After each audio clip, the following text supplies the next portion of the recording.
Voltamos com o último bloco do programa Direito da Gente. Hoje estamos falando sobre homofobia. E para isso convidamos a doutora Priscila Lécia, que é advogada aqui na comarca de São João del Rei. Doutora, por que há tanta manifestação contrária à criminalização da homofobia?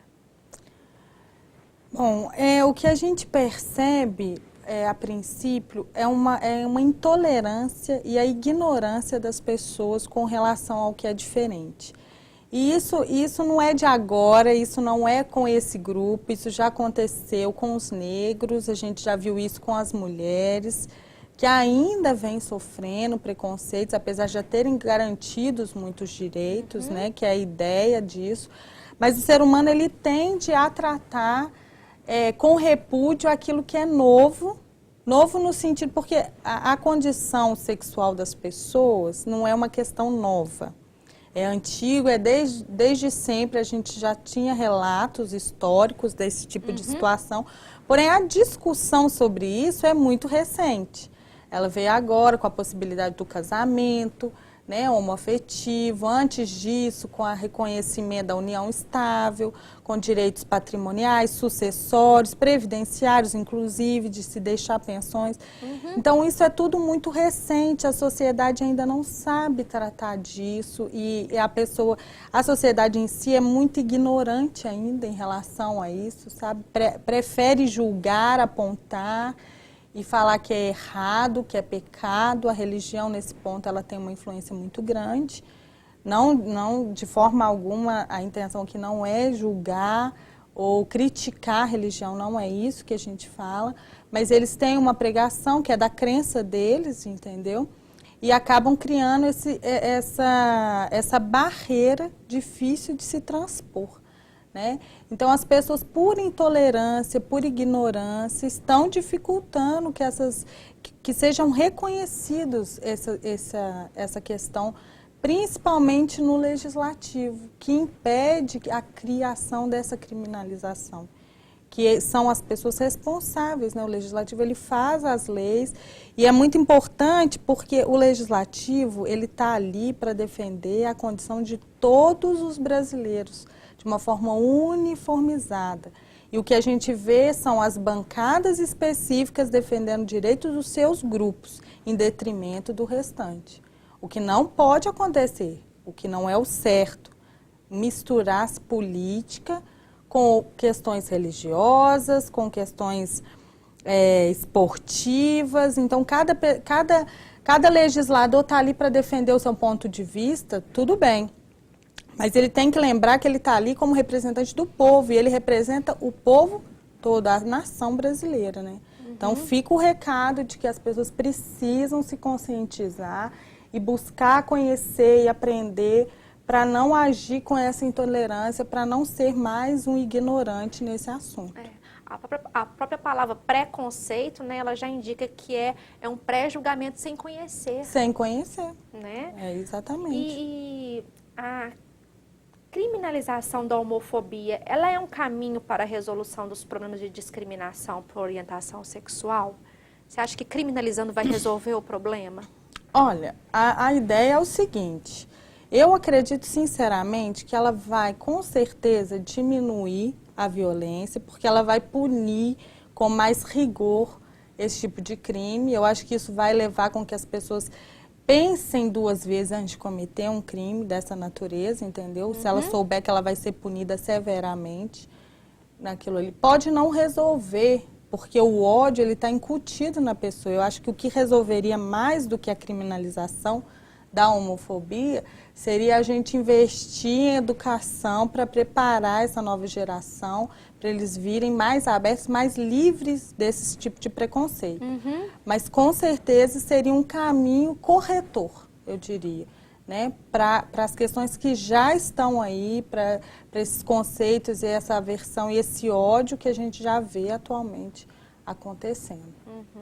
Bom, nós temos aqui duas perguntas de telespectador, e eu vou fazer as duas perguntas juntas porque a resposta é a mesma para os dois.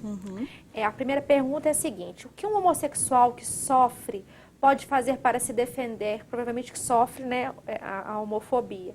O que ele pode fazer para se defender no trabalho ou na vida social? E temos também a pergunta, o que um funcionário que sofre homofobia por parte de seu chefe pode fazer?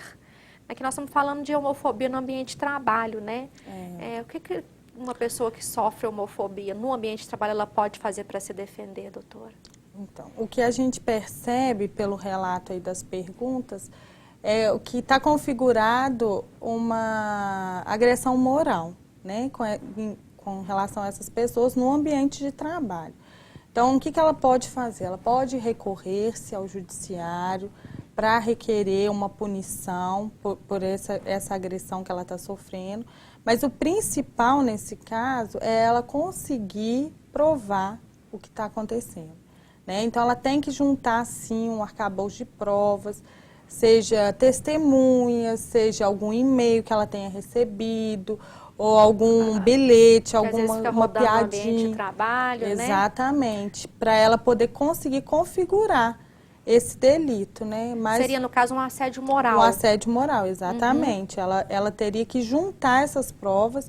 E eu acho que isso é a grande dificuldade em todos os crimes, não só no assédio moral no trabalho, mas em todos os crimes que exatamente nesse cunho homofóbico, né? Porque a dificuldade é você provar que aquele delito foi cometido em razão da sua condição, da sua escolha sexual. Isso é o mais complicado, mas tem solução, sim. Mas hoje em dia, com esses celulares que fazem tudo, né? Então não é tão difícil assim. Não, gravar, a pessoa grava, né? Isso vai servir de prova depois numa ação, né? Inclusive até numa ação de indenização, né? Com certeza. Aqui nós temos a Ângela do Tijuco, está mandando um beijo. Um e beijo parabenizando o programa. Um beijo, Ângela, obrigada. E temos aqui também a Márcia do Matozinhos, ela está dizendo o seguinte: infelizmente, na Semana da Segurança Pública na Câmara dos Vereadores, tivemos que ouvir um juiz falar barbaridades sobre manifestações de afeto entre 2 mulheres e 2 homens. Esse juiz nos deu a entender que é homofóbico. É importante lembrar que o preconceito hoje vivido pelos homossexuais na década de 70 era vivido também pelas mulheres separadas e os filhos de casais separados não eram bem-vindos na sociedade. Já na década de 60 para trás, o preconceito contra negros era algo insuportável. Portanto, é lamentável a posição desse juiz, possivelmente homofóbico. Ele deve fazer uma autoanálise sobre sua situação na sociedade para a luz dos anos 70. E parabéns pelo tema. A Márcia do Matozinhos. Interessante sua colocação, Márcia. Muito obrigada pela sua participação. Com certeza, né? Isso vindo de um juiz causa ainda mais espanto a nós, né? Bom, infelizmente, tinham muitas perguntas que eu gostaria de fazer, doutora, mas o tempo é curto, né? E quero deixar aqui o espaço para a doutora deixar uma mensagem, se quiser deixar uma mensagem para o telespectador, ou mandar um beijo, um abraço para sua família, para sua filhinha. Com certeza, eu queria mandar assim, um beijo para os meus pais, para minha filha que está em casa me assistindo. E queria falar que o importante é que a gente se una no objetivo de não discriminar nenhum tipo de ser humano, porque afinal de contas somos todos diferentes, não é verdade? E é importante que a gente respeite as diferenças, respeite o outro, que o importante é a gente agir sempre com amor ao próximo, com caridade, com compaixão. E se a gente não puder ajudar, que a gente não atrapalhe, não é verdade? Com certeza, doutora. E nós vamos ter que voltar aqui, porque tem muitas perguntas que os telespectadores estão mandando e eu gostaria de ter liberdade de fazer mais algumas. Claro, estou à disposição. A Joana, ela está participando aqui, dizendo o seguinte: não seria mais coerente o Código legislar em termos de discriminação sexual sem especificar de qual tipo? Então, esse projeto de lei que hoje encontra-se tramitando, né, no Congresso, ele vai trazer o preconceito e não é especificamente para a questão de homofobia, tá? Ele vai trazer o preconceito de forma geral, para tratar de todos os âmbitos. E o que a gente também não quer é que se fique criando uma legislação criminal para defender cada grupo. Não é esse o interesse também. Não é? A gente vai defender e pregar o não preconceito, né? A violência, o ódio não deve ser... não deve se proliferar, seja em qualquer nível. Ela tem toda a razão realmente em dizer que a ideia não é um caso específico, mas todos de forma geral. Muito bem. Nós temos aqui também uma mensagem do Ricardo Azevedo, que está parabenizando o programa. Parabéns para vocês, né, que estão aí abrindo espaço para se comentar sobre o assunto. É importante a gente falar e mostrar, né, para evitar esse tipo de situação mesmo. A ideia é essa. Bom, agora chegou ao fim mesmo, doutora Priscila. Foi um prazer. Muito obrigada, né, o espaço estará aqui sempre aberto, sempre que a doutora quiser vir participar e trazer seu conhecimento e sua beleza aqui para nós, que é muito obrigada. bonita. Bonita é você. Eu também estou muito feliz de estar aqui, agradeço a oportunidade de estar falando. Sabe que a gente também está disposto lá, todo mundo do meu escritório. Deixa o telefone da senhora. Claro, é a Advocacia Facion, o telefone é 3372-2831, a gente está lá à disposição, né, para atender e para ajudar todo mundo. É isso. Muito obrigada. De nada. E só mais uma coisa, tem um tempinho? Claro.